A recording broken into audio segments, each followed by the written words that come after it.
Hey EMbers, welcome back to the channel and welcome back to another video from me.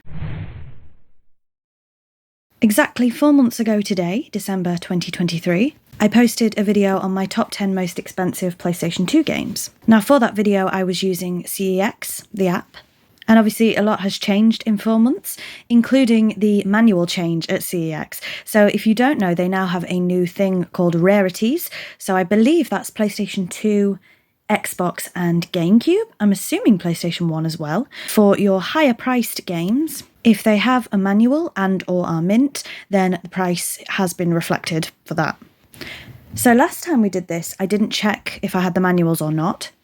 Not all of the games on my list have been affected because I don't have many really expensive games, but some of them have. So I thought I would redo this video 4 months on, my top 10 most expensive PlayStation 2 games currently. So before we get on with the list proper, it's a top 10, but it's actually a top 12 because I do have 2 honourable mentions. Basically 3 games came in at the same price, So coming in at number 12, but technically joint 10th, is Bratz Rock Angels, surprisingly. Now this was on my list last time. This was actually number 10 on my list last time, and this would have set you back £8 when I did it 4 months ago. Today it sets you back £10, so that's a price increase of £2. So here we are in at number 11, and my second honourable mention of the video, Gauntlet Dark Legacy. Now this is a new addition from last time. Gauntlet didn't make the list last time, surprisingly, so I don't know how much it was worth 4 months ago, but today it's worth £10. So one can only assume there must have been a price increase in the last 4 months for this to suddenly make the list. So we're onto the list proper now, and coming in at number 10 is Baldur's Gate Dark Alliance. 4 months ago, this came in at number 9 at £8. This is now number 10, but it's £10 because, of course, Bratz Rock Angels has been bumped down. So this is a price increase of £2 since the last time. Coming in at number 9 this time is Ark the Lad Twilight of the Spirits, one of my favourite games of all time. Surprisingly, this again is a new addition to the list. So 4 months ago, this didn't make the top 10, which actually shocks me. And 4 months later, it's coming in at number 9. So this will now cost you £12 at CEX. Now, I can't say exactly how much this cost you 4 months ago, but looking at my list, it would have had to have been less than £8 to not make the list. Coming in at number 8 now is Buffy the Vampire Slayer Chaos Bleeds. Funny enough, this was also number 8 4 months ago. Now, 4 months ago, it would have cost you £8 to buy this. Today, it costs you £12, so that again is a £4 increase. Coming in at number 7 is Harvest Moon A Wonderful Life Special Edition. This was also number 7 4 months ago. This would have cost you £12 4 months ago, and it will cost you £12 today. So staying in at number 7, no change whatsoever, Harvest Moon A Wonderful Life Special Edition. So this shows that some games haven't gone up in value. Some have decreased, so we will see that as we go on. But it seems to me that more PlayStation 2 games are going up in value than going down at the moment. So in at number 6 we have Dark Chronicle, which is the sequel to Dark Cloud. This was again at number 6 4 months ago, costing £12. And once again, if you were to buy this today, also £12, so no change there whatsoever. And we're in the top 5 now. So in 5th place, we have Shadow Hearts From the New World, the third game in the Shadow Hearts trilogy, and the worst, in my opinion.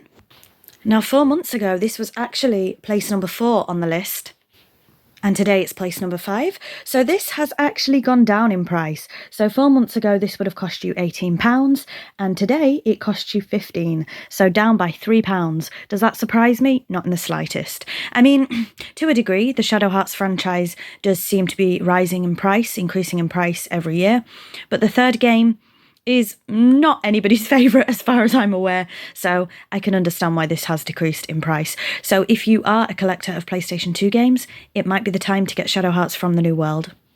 In at number 4, and I do apologise about the glare here, we have Dark Cloud. So we've seen Dark Chronicle, here is Dark Cloud. I do like both games, but I do think Dark Cloud is better. So 4 months ago, this was at number 5 on my list, so this is flipped with Shadow Hearts From the New World. 4 months ago, this would have cost you £15. And today it will cost you £18, so this is a £3 increase again. And finally, we are at the top 3 of my most expensive PlayStation 2 games. So coming in at number 3 is Shadow Hearts Covenant, the second game in the Shadow Hearts franchise. So this was also at number 3 4 months ago. It would have cost you £32 to buy it 4 months ago. And if you were to buy it today, it would cost you £38, so it is up by £6. Once again, this is using CEX prices, the prices that they sell for, not the prices that they trade in for. I should have said that at the beginning. I do apologise. So it doesn't surprise me in the slightest that there's been a price increase here. I paid close to £60 when I first bought Shadow Hearts Covenant. Did buy mine on eBay, not CEX. So yeah, £38 if you were to buy it today. Nowhere near the £60 that I paid. And you are going back a few years as well. So will this one increase in value? I think so. I think it will continue to rise in value. Now here is where things get really interesting with the top two. So coming in second is Harry Potter and the Philosopher's Stone. Specifically for this game, we are talking about the PlayStation 2 version of this, because Harry Potter and the Philosopher's Stone on the PlayStation 1 isn't very valuable at all. Now this also took number 2 spot 4 months ago at £42. This is where things get interesting. So according to CEX and their new structure on manuals and rarities, this will set you back £65 if it is in mint condition, with a manual £55 and without a manual £42. Now as you can see, unfortunately mine does not have a manual, and I will just show you the disc quickly. It's going to be very hard to do this one-handed, and I don't even know if you'll be able to tell with the glare, but there are quite a few scratches on this disc. Not enough that it's unplayable, but it's definitely not mint. So mine clearly is not a mint copy, nor does it have the manual. So this would still cost you £42, which is exactly the same price as it cost you in 4 months ago. So if you watched this video 4 months ago, you'll know where, well, not this one, I'm filming this one now. If you watched the similar video 4 months ago, you will know where this one is going. In at number 1 again is, of course, Shadow Hearts. Now this is very, very interesting, and the main reason that I decided to refilm this video. So 4 months ago, regardless of manual and condition, Shadow Hearts would set you back £55 according to CEX.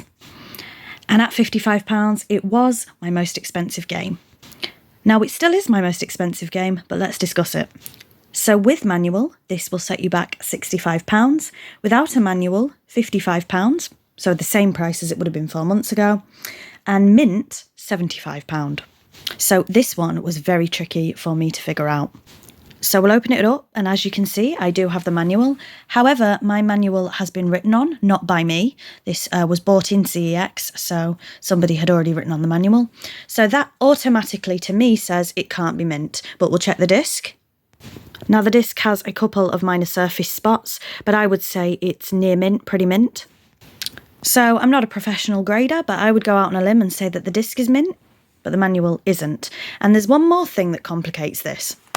So you will note on the front cover that it says includes free 16-page mini strategy guide. Mine doesn't, so I definitely want to rectify that in the future. So I unfortunately don't have the mini strategy guide. Now the question is, if you have the manual but not the strategy guide, what does that mean for CEX pricing? Now on the app, it says it just only has to have a manual. It doesn't say anything about the strategy guide.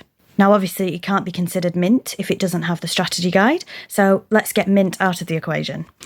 But my quandary is, does my copy warrant the £65 price tag because it has the manual, or does it warrant the £55 price tag because it doesn't have the strategy guide? Question for the ages, what do you think? Now, for the purposes of this video, I'm not selling it, obviously, this is just for a bit of fun. I'm going to say that this is going to be £65 because it does have the manual. There's no mention of if the strategy guide will decrease or increase the value. So strictly for the purposes of this video, I am up by £10 from the last 4 months. So once again, because I know it's a bit confusing, 4 months ago this would have cost you £55. I am deeming my copy to be worth £65 because it does have the manual, so up by £10. But you'll have to let me know what you think of that, because that's why this grading system is a little tricky, stuff like that. If you have a PlayStation 2 game that's supposed to come with stickers, for example, you have the manual but you don't have the stickers, what does that do for the new CEX price increase? If you have any further information on this, then please let me know. But I'm not selling any of these, this is just for fun, it makes no odds. My most expensive PlayStation 2 game is still Shadow Hearts. So the final thing I'm going to say is the old total, if I were to sell all of these in CEX 4 months ago, would have been £210. If I was to sell them today, it would be £236 and £256 if we include number 12 and 11, those two honourable mentions.